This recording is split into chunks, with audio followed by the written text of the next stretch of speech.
Welcome guys, and today I'm going to be talking about what's standing in front of your dreams. I will be discussing 7 key obstacles, how to tackle them and to get out of your comfort zone. The obstacles that I will be covering are ego, friends and family, guilt, doubt, fear, society and haters. The way I like to envisage tackling this battle against getting outside your comfort zone is if you imagine a mountain going up and you're trying to get onto the top of the mountain, but every time you go higher and higher you reach a new obstacle, which could be one of these key issues. And as you pass the obstacle, the weather conditions get worse and worse and you find yourself struggling more and more up the mountain as you go.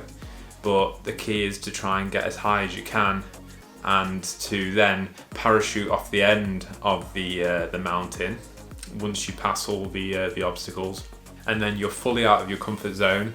You're then free falling with a parachute. You don't know what's happening, you've got no clue, things are looking uncertain, and you've left your old mountain, your old comfort zone for good.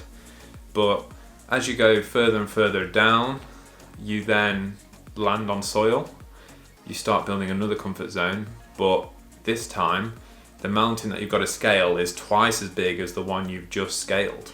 Now, when you look back at that other mountain, it actually doesn't seem so bad anymore. And that's the whole point of this whole getting outside your comfort zone, to then go on to another path. As you conquer old problems and old mountains, when you look back at them, they don't seem so bad anymore because they're simple solutions for you now, because you've been through it before.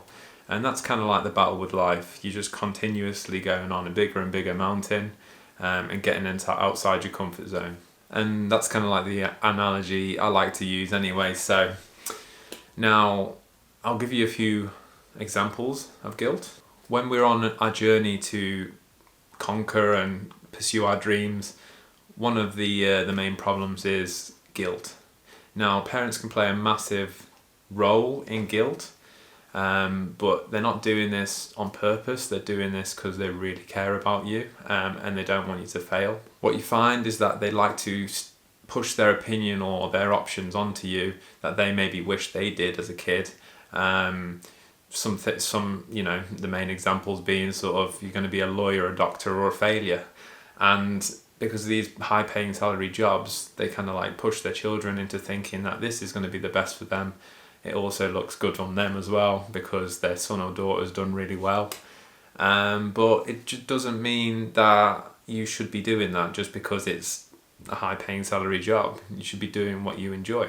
Anyway, I'm going to show you an example of using guilt, and the example is going to be a law student that's been in university for 1 year and doesn't feel like it's their path. I'm really sick of law. I don't want to do it anymore. It's been a year, but I'm not getting it. I don't like it. I'm not enjoying it. I've always wanted to do hairdressing, but I don't think my parents would like that. What do you mean? You've done 1 year. Why don't you just follow through with it? You might like it in the end. Yeah, but it doesn't feel right. I don't enjoy any of it. Yeah, but what about all the money you've spent on the course? Are you really going to waste all that? Yeah, but money isn't everything, right? I can make that back in whatever I'm doing. Yeah, but what about your parents? They helped fund you. They expect you to finish through with your studies. I guess you're right. I guess I'll just continue and maybe I'll start enjoying it after a few more years. Yeah, that's it. You don't want to upset anyone. So, in that example, what do you think is the right thing to do? Is it more damaging finishing the law degree, spending 3+ years doing something you're not passionate about to then leave it all behind? Or is it better to cut your losses 1 year down the line and follow what you actually want to do? And just because your kid isn't academic doesn't mean that they're a failure. If I were to give you an example of guilt in my scenario, is that first of all, the plumbing company that I was in was first owned by my father. He was a self-employed plumber and he was just doing work by himself. But when he left and went to Croatia, I took it over.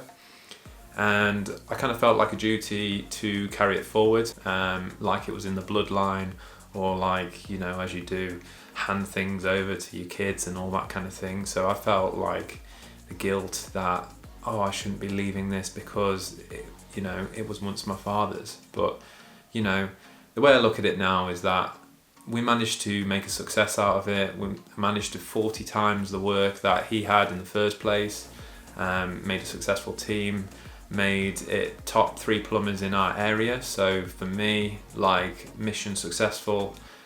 I'm able to like take myself away from that, and I know it's been left in the good hands of my business partners, which will take it to new heights, and scale it higher and higher and make it an amazing company. But for me, I feel like I've done my job, I've made my own success out of it, and now it's time to move on. So as a conclusion, really, you need to evaluate the guilt, look into your own guilt, see if it's true, see if it's worth it.